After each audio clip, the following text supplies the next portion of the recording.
স্বাদের রান্নাঘরে আমি মোহন পাল আপনাদের সকলকে নমস্কার জানাই।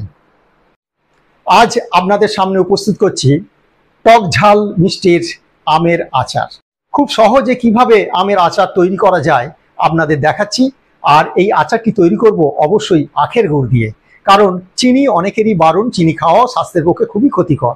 এই কারণে আমি আজকে আখের গুড় দিয়ে টক ঝাল মিষ্টির আমের আচার করে আপনাদের দেখাচ্ছি। আমি 1 কেজি আম নিয়েছি। ভালো করে খোসাগুলো ছাড়িয়ে জলে ধুয়ে নিয়েছি, কারণ গায়ে আঠা লেগে থাকে, তো তাই জন্য ভালো করে জলে ধুয়ে নেবে। আমে নুন মাখিয়ে 1 ঘন্টা রোদে দিয়ে দিলাম, তারপরে জল ফেলে দিয়ে আবার 1 ঘন্টা রোদে দিলাম। আর 1 কেজি আখের গুড় নিয়েছি। আখের গুড়ের টক ঝাল আমের আচার করলে খুব খেতে সুন্দর লাগবে, সুস্বাদু লাগবে। মশলা নিয়ে নিলাম 1 চামচ জিরে, 1 চামচ ধনে, 1 চামচ মৌরি এবং 4-5টি শুকনো লঙ্কা।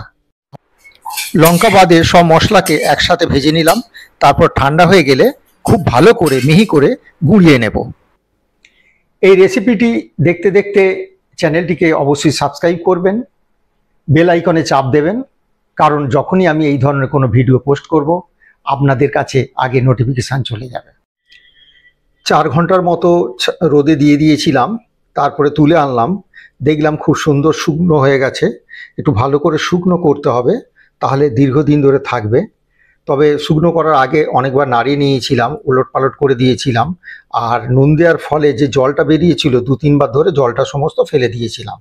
আপনাদের কাছে বাড়িতে যদি কোনো ঝাঁঝরি মতো থাকে তাতে দিয়ে দেবেন, তাহলে কি হবে, সঙ্গে সঙ্গে জলটা তলা দিয়ে ঝরে চলে যাবে। কিন্তু যেহেতু আমি গামলায় দিয়েছি, তাই বারে বারে জলটা ফেলতে হয়েছে। 2-3 চামচের মতো সর্ষের তেল নিয়ে নিলাম। আমি সর্ষের তেলেই পুরো রেসিপিটা তৈরি করব।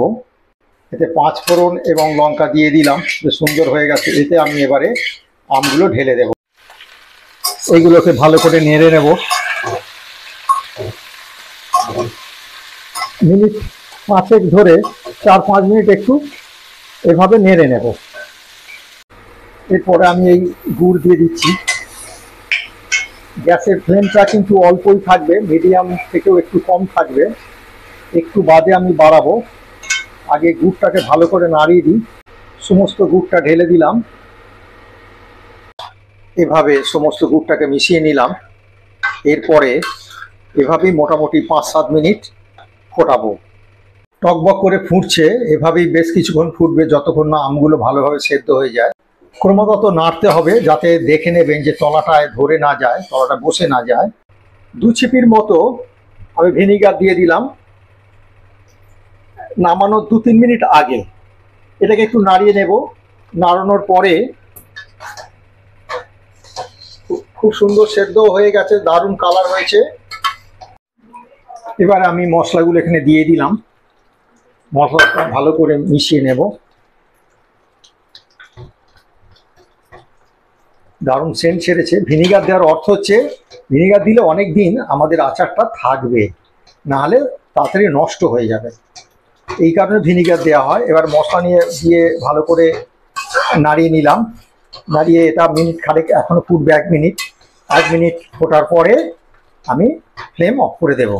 গ্যাসের ফ্লেম অফ করে দিলাম। কি সুন্দর আমাদের কমপ্লিট টক ঝাল মিষ্টির আমের আচার কমপ্লিট হয়ে গেছে। দেখুন কি সুন্দর কালার হয়েছে, অসাধারণ কালার। প্রত্যেকটা আমও সেদ্ধ হয়ে গেছে ভালো। এবারে ভালো করে চেখে পরখ করে নেবেন কেমন লেগেছে। তাহলে দেখলেন কত সহজে সুন্দরভাবে এই আমের রেসিপিটি তৈরি করা যায়। আপনারাও ট্রাই করুন, আর তারপরে কেমন লাগলো আমার কমেন্ট বক্সে কমেন্ট করবেন। আপনারা কমেন্ট করলেই আমি আরও এই ধরনের ভিডিও তৈরি করতে উদ্বুদ্ধ হব। নমস্কার।